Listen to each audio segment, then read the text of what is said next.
Hola chicas y chicos, bueno, vamos a dedicar este video a explorar un ejemplo del uso de herencia, es decir, un ejemplo no con clases triviales, sino con clases, digamos, más realistas, ¿no? De hecho va a ser una extensión del video que hicimos, me parece que fue en el capítulo 8, que cuando integrábamos la parte prototype y la parte de cerradura. Entonces vamos a agarrar ese ejemplo y ahora vamos a extenderlo para hacer una versión especializada de un componente que ya hicimos antes. Así que quédense, se va a poner esto muy bueno y bienvenidos. Vamos a empezar por entender qué es lo que queremos. En un programa anterior hicimos un componente que nos permitía hacer listas de selección. En este caso está una instancia del componente, otra instancia y otra instancia. Es decir, aquí se ha invocado al mismo componente 3 veces. Ese componente pues, es una clase en JavaScript, una función constructora que tiene la funcionalidad para generar estas distribuciones de elementos. Ahora bien, ¿qué es lo que queremos?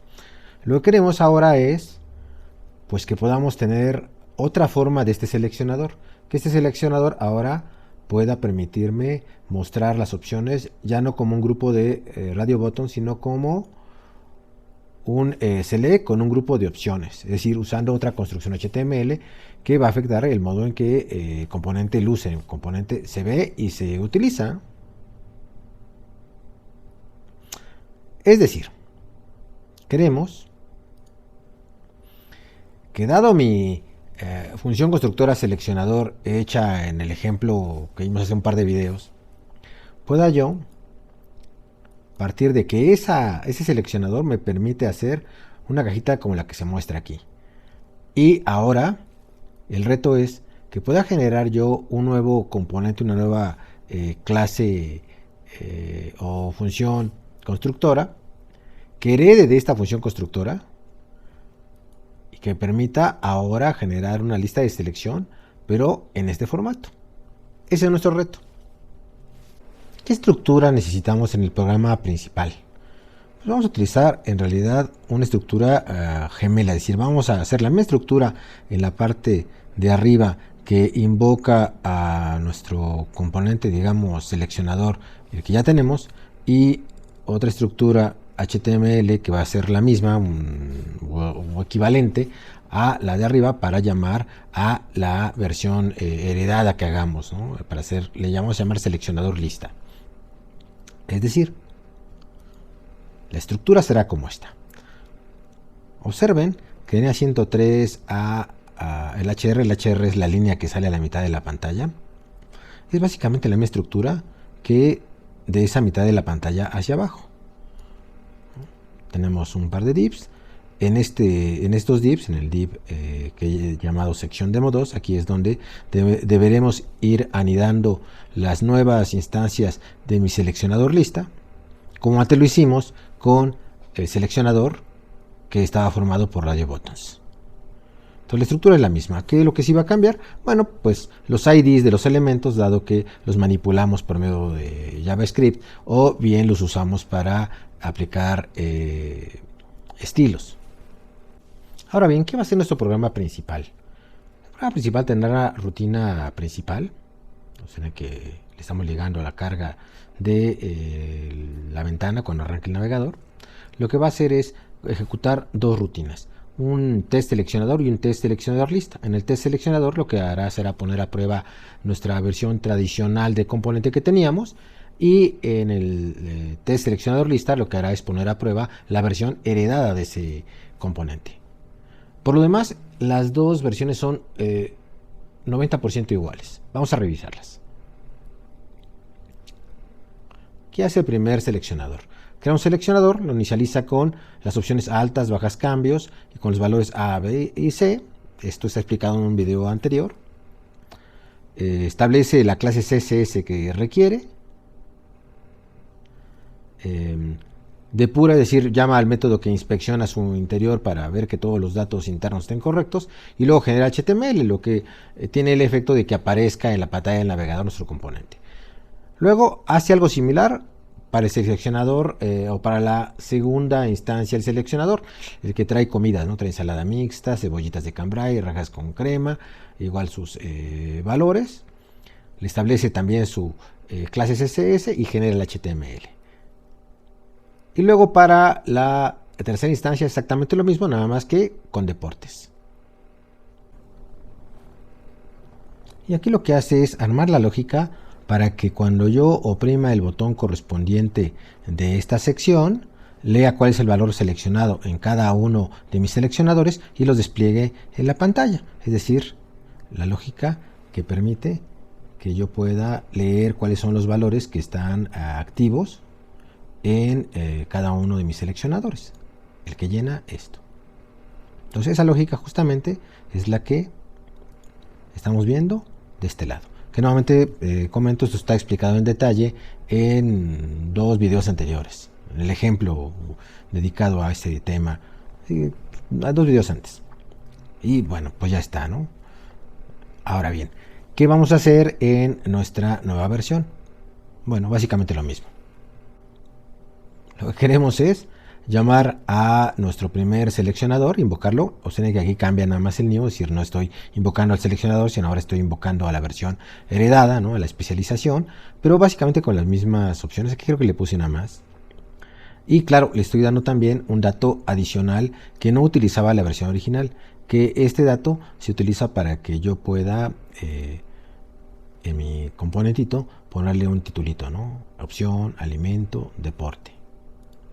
Entonces, ese lo vamos a llamar. Por lo demás, voy a llamar exactamente a los mismos métodos que llamaba yo en el componente original, esperando que hagan lo mismo, o sea que al final el resultado sea equivalente y lo que cambie en realidad sea nada más pues el look del componente, ¿no? Y voy a hacer después lo mismo con una segunda opción, una segunda instancia de este mismo componente. Observen, otra vez aparece seleccionador lista. Para este le he llamado seleccionador 2. Le establezco su estilo o su clase CSS y genero HTML. Y lo mismo para el 3. Y luego nuevamente armo la lógica para manejar el botón con el cual voy a leer los valores seleccionados en cada uno de sus componentes. La lógica es exactamente la misma, es decir, prácticamente no cambia nada. En realidad lo que cambia son los identificadores sobre los cuales trabajo. Es decir, la segunda parte pues hace referencia al segundo botón, no al primero, ¿no? Pero por lo demás es exactamente la misma. Bueno, ahora corresponde revisar cuál es la estructura de mi seleccionador, de mi componente, ¿verdad? De mi función constructora llamada seleccionador. Esta la tengo guardada en este archivito que es este. Ahí está. Bueno, el seleccionador tiene una serie de datos. Para ayudarme a explicarlo, vamos a ver este dibujito.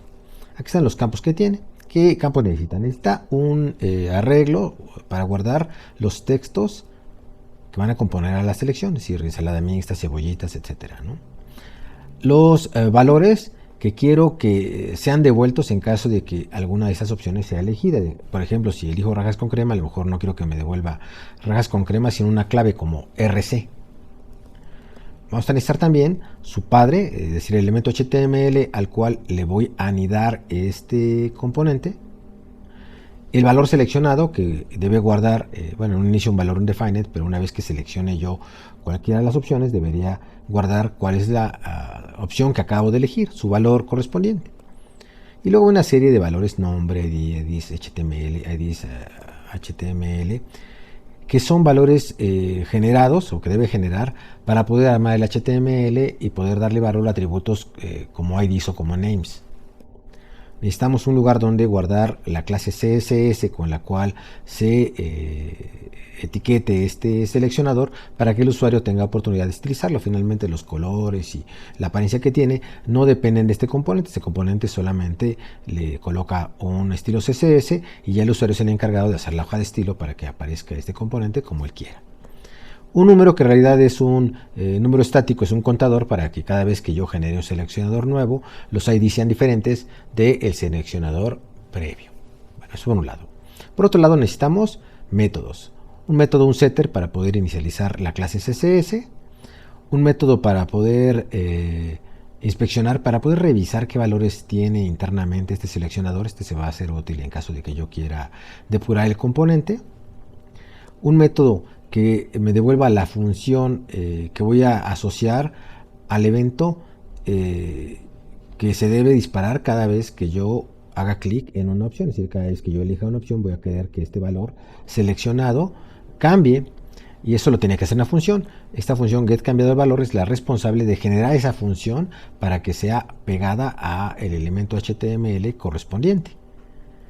Vamos a necesitar un método que es generar.html, que es el que genera toda la estructura HTML, y este va a delegar parte de esa chamba, parte de ese trabajo, a armar estructura, que en realidad es la que pues, genera todos los elementos HTML y los integra para poder generar una estructura como esta.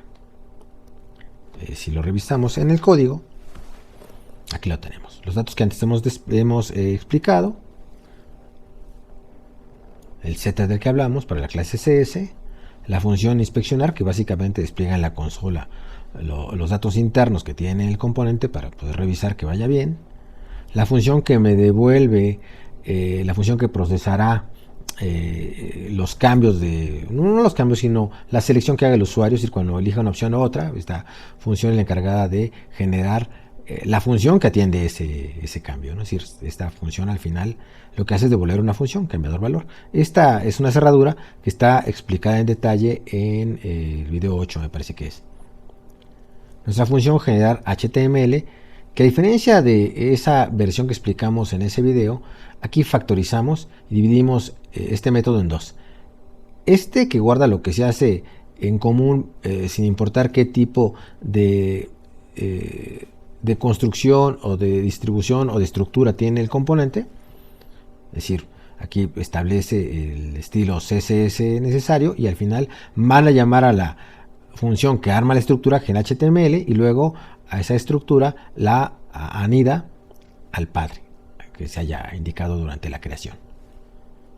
El método armar estructura en este caso pues lo que es armar una serie de labels, cada uno que tiene agregado un radio button, lo arma con todos sus detalles, con todos sus atributos, arma estructuras padre-hijo relacionadas y al final agrega todo eso a el div que agrega todos los elementos, ¿no? Compone todos los elementos. Claro, esto en el caso de nuestra primera versión, de la cual vamos a heredar. Ahora, ¿qué necesitamos para hacer nuestro nuevo seleccionador? El seleccionador lista. Bueno, vamos a necesitar un dato que no necesitábamos originalmente en el seleccionador previo, que es este titulito, ¿no? Aquí se alimento, ese vamos a guardarlo en un atributo llamado título. Dado que tenemos título, la función de inspeccionar también necesitaríamos que fuera diferente, porque tendría que ser la suma de la versión original de inspeccionar, es decir, una función que manda a la consola todos estos datos, más este nuevo dato. Y el método armar estructura, que este era el que armaba la estructura HTML. Entonces ahora necesitamos una nueva versión de armar estructura que va a tomar los mismos datos que ya tiene, más este título, para armar esta figura. Todo lo demás, en realidad, vamos a reutilizarlo. Nuestra función constructora se llama seleccionador lista. Observen que cuando lo construyo, pues lo único que hago es agregar un dato más, que es el título, y luego invocar a la función constructora padre, digamos, o de la clase base, pero mandando como dis al nuevo objeto creado. Acto seguido, ahora en inspeccionar, ¿qué hacemos? En inspeccionar lo que hacemos es desplegar el nuevo dato que tiene este componente y que no tenía los anteriores, y luego mandar llamar a el método de inspeccionar de la clase base. Aquí utilizamos el truquito que platicábamos en el video anterior, es decir, creo un objeto vacío del tipo del papá para poder navegar hacia su método de inspeccionar, pero diciéndole que el dis va a ser el dis que está corriendo en esta función. Es decir, finalmente lo que hacemos es simular de alguna manera esos comportamientos de operadores que tradicionalmente tenemos en lenguajes orientados a objetos llamados super, ¿no? Ya está. Entonces, pues en resumen, lo que hace inspeccionar es desplegar el nuevo dato que tiene este componente y desplegar los datos anteriores a partir de llamar a un método de la clase padre o la clase base, ¿no? De la función constructora base. Y luego, luego viene ya nuestro método armar estructura, que lo que va a hacer justamente es armar la estructura en HTML. Ahora lo que necesitará será una estructura congruente con esta idea, ¿no? Es decir, aquí necesitará un label, ¿no? Aquí necesitará un elemento HTML select y luego aquí un grupo de elementos option. Y bueno, aquí vemos cómo arma el label, lo arma su atributo for, le crea el texto que verá dentro del label y le agrega ese texto adentro del label. Y luego ahora crea el select, que va a ir como hermanito del label, o sea, no como hijo, sino como hermanito. Arma su nombre, arma su ID,